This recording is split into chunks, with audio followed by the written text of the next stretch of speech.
देखिए, हमने 21 तारीख में दिल्ली में एक बड़ा प्रोटेस्ट किया था।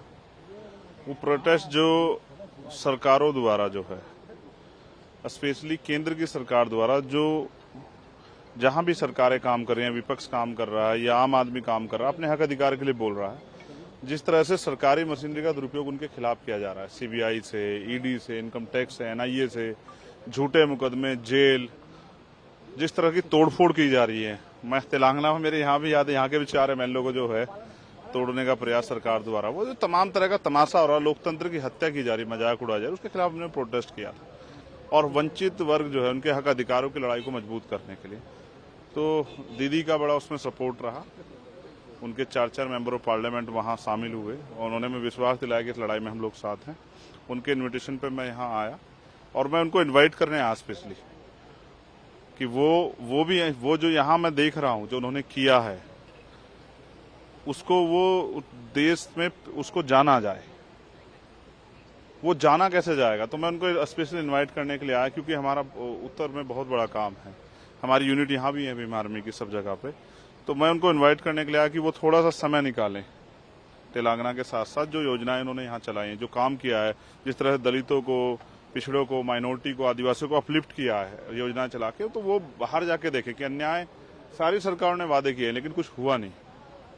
तो मुझे खुशी है उनके काम पे और मैं उनके लिए मंगल कामना भेंट करता हूँ कि इसी तरह से वो और आगे बढ़ते रहें और जिस तरह का लाभ उनका जो है, उनके संघर्ष का, उनके विजन का, उनके एजेंडे का यहाँ के तेलंगाना के लोग मिल रहा है, वो देश भर में मिले।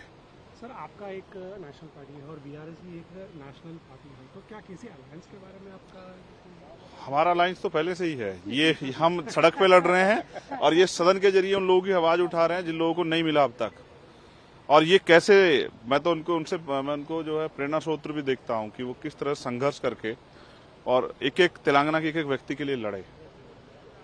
तो हमारा अलायंस ही है। इस अलायंस ये है कि ये भी अन्याय के खिलाफ लड़ रहे हैं और हम भी लड़ रहे हैं और इनको मौका मिल गया है, तो ये अब लोगों की परेशानियों को दूर करने में बहुत बड़ी भूमिका अदा कर रहे हैं। और हम कोशिश कर रहे हैं कि वहां जो अन्याय हो रहा है उसको रोक के वहां भी लोगों को जो है, जो परेशानियां, उनको दूर कर दें। और ये अलायंस जो है ना, ये अलायंस विचारों का है।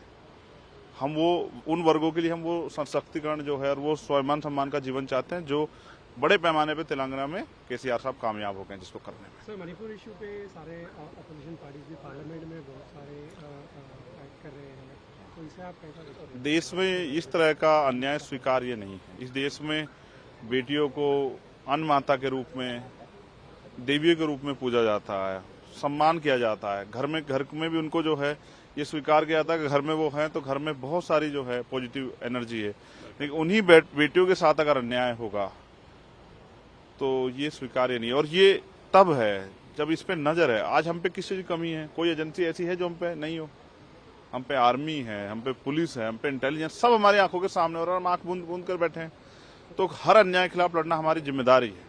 इसलिए जो भी इसको गलत मान रहा लड़ रहा है, लेकिन सरकार को ये फैसला करना पड़ेगा कि सरकार जो है, जिनकी सरकार वहां है, स्पेशली आरएसएस भाजपा के लोगों को, कि देश उनके द्वारा किए गए अन्याय को देख रहा है और राजनीतिक स्वार्थ में इतने बिल्कुल मदहोश ना हो जाएं कि ये भी न भूल जाएं कि आज देश जो है कितना दुखी है। उस पर लोगों को नींद नहीं आ रही। और लोगों की छोड़िए, मैं अपनी बात बताता हूँ। जितनी घटना देखी, मुझे 2 रात नींद नहीं आई। हमारे परिवार हैं, उन बहनों के सम्मान की रक्षा करना हमारी जिम्मेदारी, तो सरकार नहीं कर पा रही है। सिर्फ अपने राजनीतिक स्वार्थ में शर्म आनी चाहिए सरकार। सर, क्या लगता है आपको अम्बेडकर स्टैचू को पार्लियामेंट में भी लगाना चाहिए? हाँ, लगना चाहिए। और एक अच्छी मांग उठी थी यहाँ से कि जो पार्लियामेंट है उसका नाम बाबा साहब अम्बेडकर के नाम पे होना चाहिए, क्योंकि बाबा साहब जो है कानून मंत्री रहे पहले इस देश के, और उन्होंने महिलाओं के हितों के लिए, पिछड़ों के हितों के लिए, उनके अधिकारों के लिए इस्तीफा दे दिया।